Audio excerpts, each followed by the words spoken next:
Ya tengo tantas historias que quisiera contar y tan poco tiempo para contarlas que ya no me atrevo a desear escribir más historias porque el resto de la vida no me alcanzará para escribir todas las cosas que quisiera escribir. Eu acho que com o tempo, a gente, quanto mais escreve, mais difícil fica. Não sei se a gente vai ficando mais exigente, né, consigo mesmo, então, mas é cada vez mais difícil. Para mim, escrever é penoso, viu? Porque eu prefiro ler e escrever. Na verdade, o bom é ter escrito. Escrever realmente é um pouco penoso, né? Você luta com as palavras, a busca do adjetivo correto, certo e tal.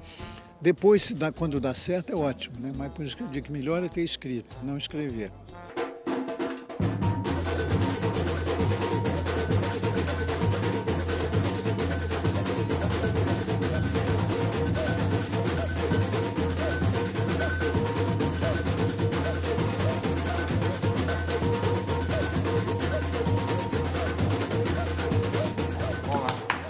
Oi, pessoal.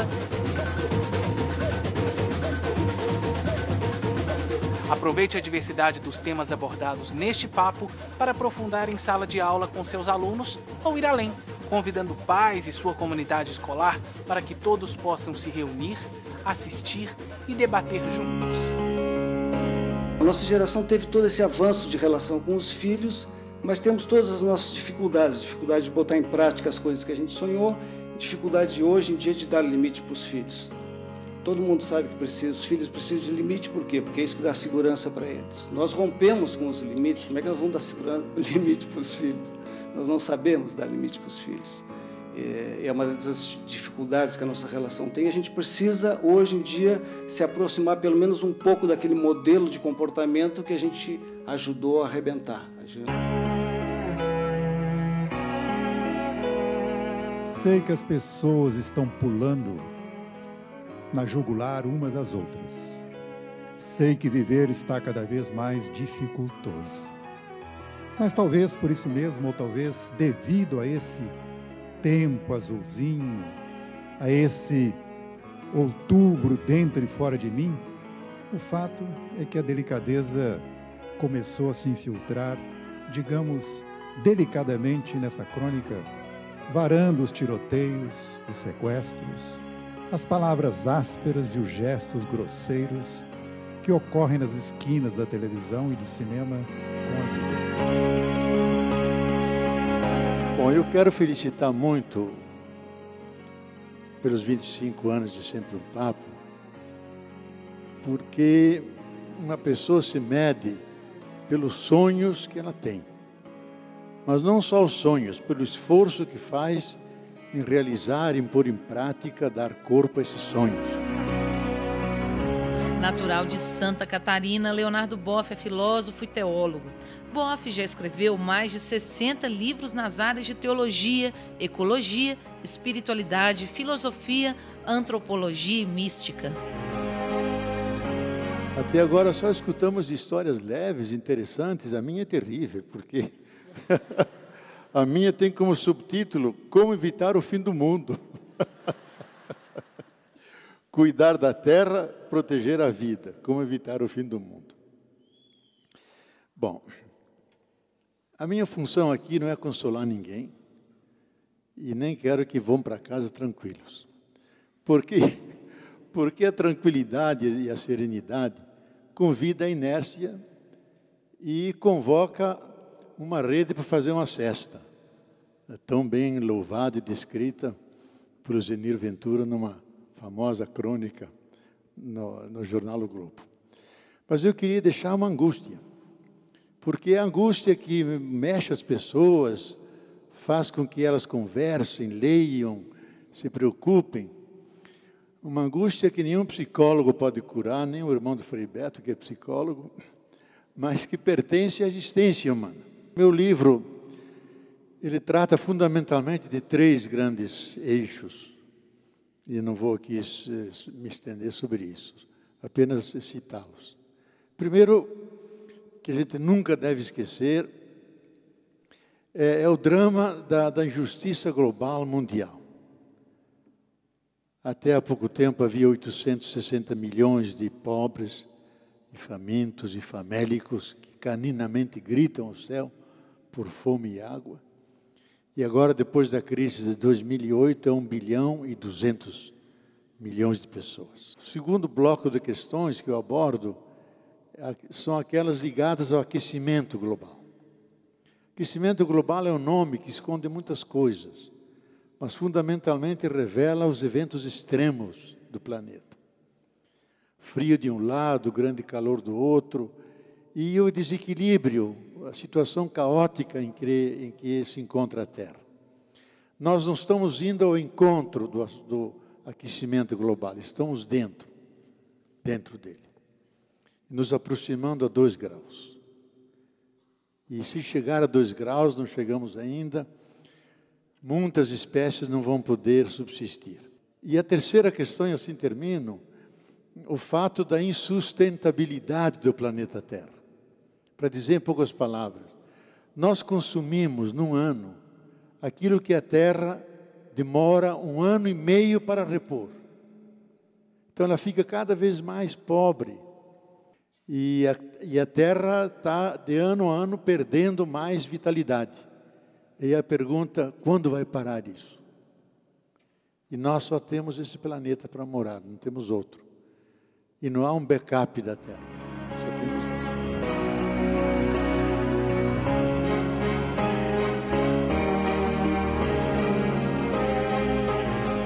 Então eu acho que tudo isso nos obriga a refletirmos. A humanidade nunca enfrentou uma crise tão grave e global. Mas nós temos esperança. Porque amamos as estrelas, nós não temos medo da noite. Como Tiago de Mello, o grande poeta nosso, dizia, faz escuro, mas eu canto. Nós cantamos. E eu acho que nós estamos não diante de uma tragédia fatal, mas diante de uma grande crise de civilização. A crise acrisola, purifica, nos permite um salto de qualidade.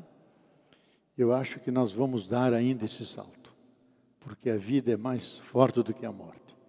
Nascido do pós das estrelas, nós vamos ainda, como as estrelas, brilhar, porque esse é o propósito da evolução e também é o desígnio do Criador. Muito obrigado.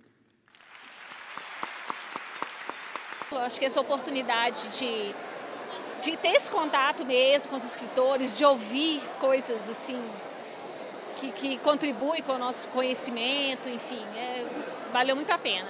O Afonso Borges me convida a participar do Sempre um Papo desde o começo, se eu não me engano, né? E eu sempre resisti muito, porque eu tenho um certo pânico de falar em público, né? Então, eu me lembro muito de recusar os convites do Afonso, de pedir para, quem sabe, a gente transfere, né? Fim do ano, ano que vem. Então, no meu caso, não era sempre um papo, era sempre um parto. Luiz Fernando Veríssimo nasceu em Porto Alegre. Jornalista e escritor, sua característica marcante é o humor, sempre presente em seus textos.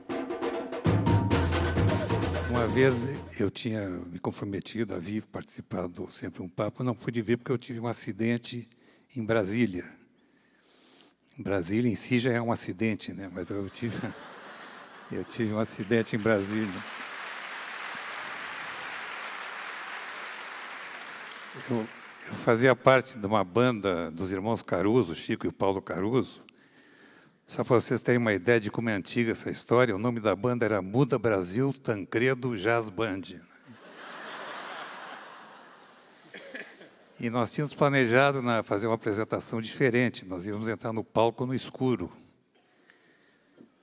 E antes de entrar no palco, todo mundo bebeu muito, o Chico e o Paulo beberam muito.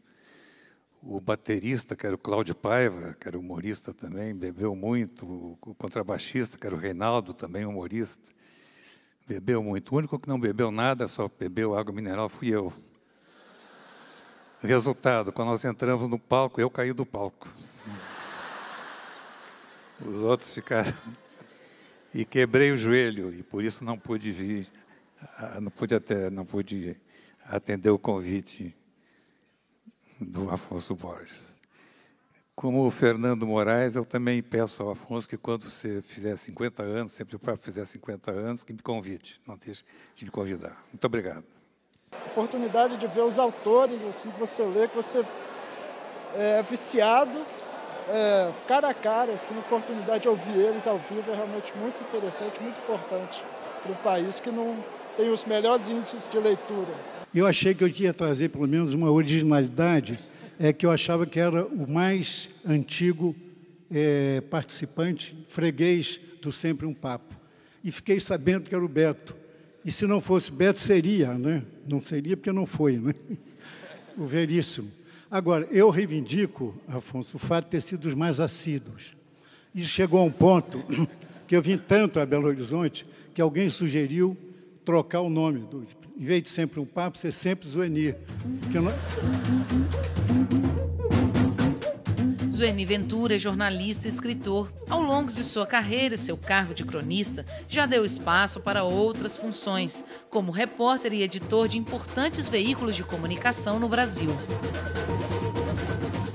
Então, eu tenho uma longa história, né, que já foi, de certa maneira, contada brilhantemente aí pelos meus antecessores, né? Eu devia começar dizendo, gente, olha, eu assino embaixo, né? Muito bem, mas eu só queria acrescentar o seguinte, que eu acho que, além do pioneirismo, né, a que você se referiu, do Sempre um Papo, eu acho que tem uma outra coisa que é rara nesse país, que é a persistência. Enfim, e numa época, né, em que hoje tudo é intermediado por uma tecnologia, né, fazer essa coisa antiga, né, que é o corpo a corpo, o olho no olho, né, eu acho que é realmente a grande originalidade, né, desse projeto.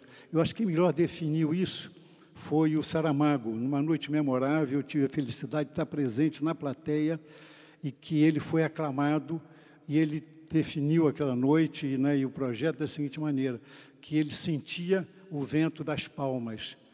E é isso que o Sempre Papo nos dá, né? Quando você conversa com as pessoas, antes dessa palavra interatividade virar moda, né?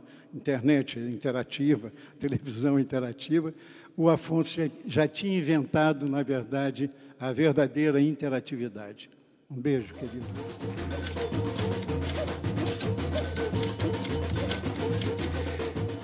É a segunda melhor coisa do mundo. A primeira é ler. Eu sei que você está pensando em outra coisa, mas essa outra coisa que você está pensando é hors concours. A polícia americana, antes do sistema americano, não é essa polícia americana que a gente vê hoje. Todos viraram mocinhos e bandidos de cinema. Eles ensinaram o mundo a se vestir como eles, comer como eles, andar como eles, beijar como eles, namorar como eles.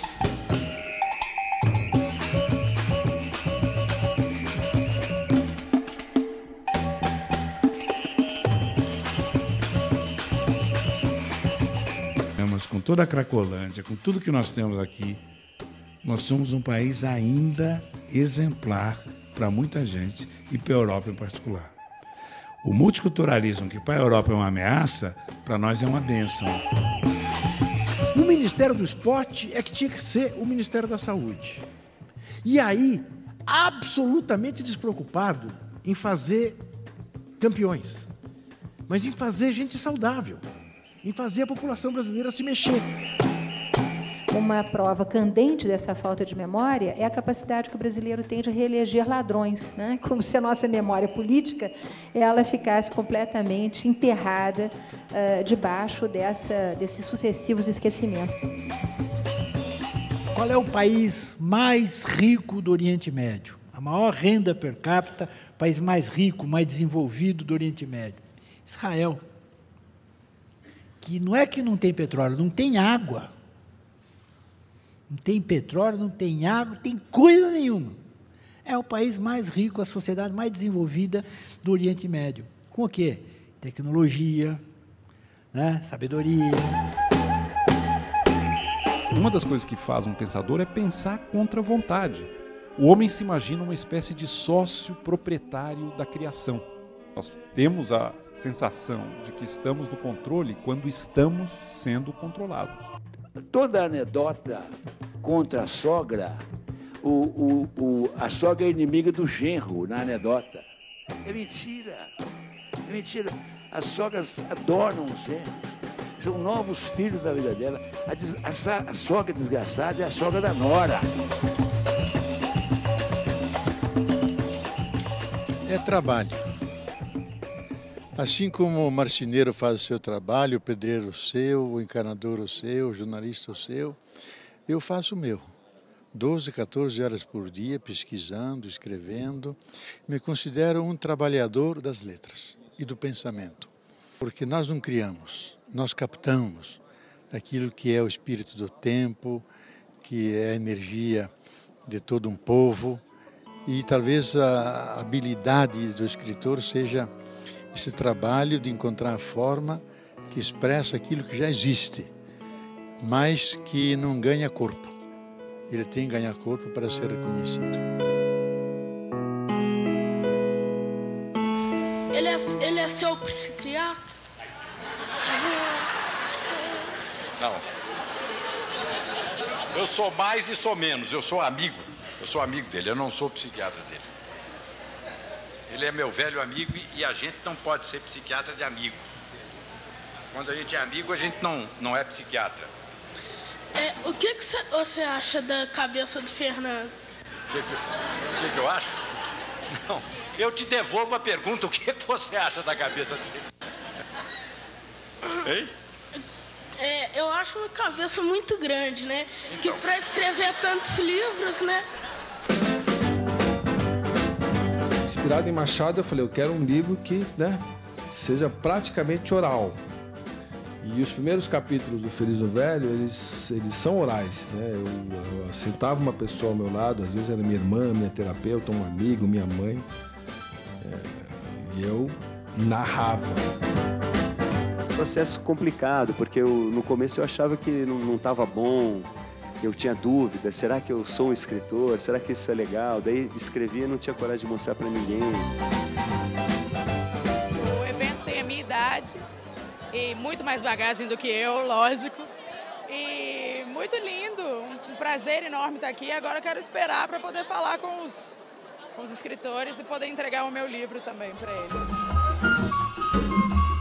Uma das coisas que mais nos forçou a fazer um livro como esse é um pouco da crise masculina em vários setores da sociedade brasileira e mundial, o avanço e o crescimento das mulheres em todas elas. Então, os gregos mesmo, eles discutiam, vocês devem ter ouvido falar de um filósofo chamado Epicuro, que ele falava que o prazer, ele era físico mesmo. Só que, por exemplo, se você fica lá lendo um livro, escrevendo um livro e pensando, isso também é físico. É uma experiência muito grande, muito rica, o Sempre um Papo. Eu acho que é o maior programa nessa área de literatura, de incentivo à leitura. E sempre que eu vim, eu sempre gostei. Eu adoro o palco. Eu adoro falar com as pessoas. O Sempre um Papo inspirando outros projetos pelo Brasil, então eu só posso querer mais. Apresentador, jornalista e blogueiro. Um amante das letras, Zeca Camargo também é escritor, para onde transporta suas experiências profissionais. Eu detesto esse discurso meio tadinho da literatura, tadinho dos livros, tadinho de coisa nenhuma. A gente olha aqui, é incrível, porque você fala, você vai ter que tipo de público vai ter lá? A gente vê um público que tem todas as idades aqui, todo tipo de interesse, todo tipo de informação, e vem sempre aqui. E essa desmistificação desse encontro é que é tão bacana e que eu acho que o Afonso proporciona, e proporcionou para mim, de uma certa maneira. Naquela live ali, ó. Conta para um estrangeiro, para um europeu, tem boca. O que é boca? É uma loja, é um ponto de venda.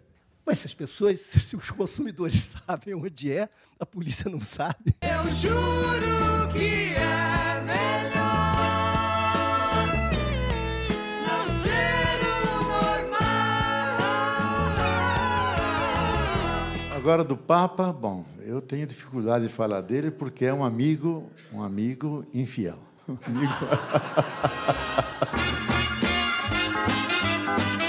Qual que é o segredo de manter um projeto por tanto tempo, um projeto cultural? Bem, eu acho que primeiro é profissionalismo, né? O projeto hoje, com a configuração de patrocínios que a gente conseguiu fazer, é basicamente profissional. Todo mundo, os escritores, atores, artistas fora de Belo Horizonte, se referem ao projeto, e graças a Deus com muita frequência, como um projeto profissional e que faz bem para as artes, para a cultura em geral. Obrigado pela presença de todos. Hoje uma data para nós mais do que especial. Na plateia, autores, amigos e o nosso público, verdadeiros seguidores. Pessoas que entenderam e participaram da nossa missão, o hábito de incentivo à leitura.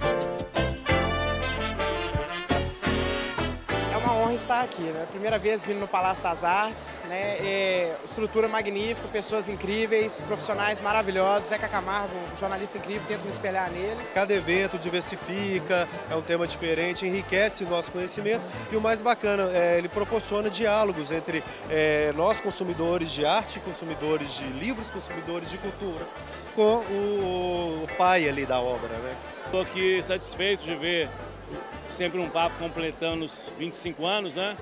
E eu acho que isso aí só vem contribuir com Belo Horizonte, Minas e Brasil.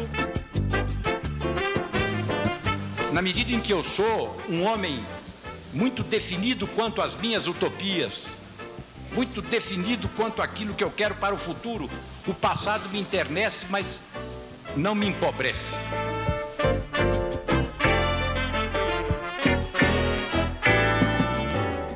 Um livro meu que se chama A Jangada de Pedra, uma das personagens diz em certa altura uma frase que me saiu, são aquelas coisas que saem, que diz mais ou menos assim: mesmo que o meu destino me conduza a uma estrela, nem por isso estou dispensado de percorrer os caminhos do mundo.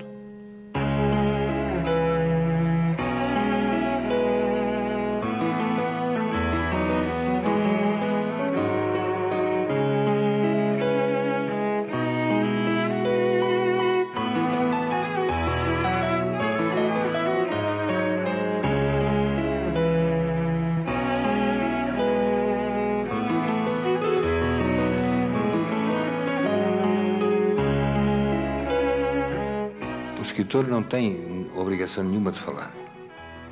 E eu mesmo posso perguntar-me o que faço eu aqui diante de 1.500 ou 700 ou 2.000 pessoas, não sei quantos são. Mas a isso também já iremos. Mas o verdadeiro destino das palavras é esse, é serem ditas, é serem pronunciadas. A palavra só é realmente palavra quando é dita. Não será a última vez, de jeito nenhum. A gente vai marcar vários, sempre um papo pelo Brasil inteiro. E acho que até pelo mundo. Muito obrigado.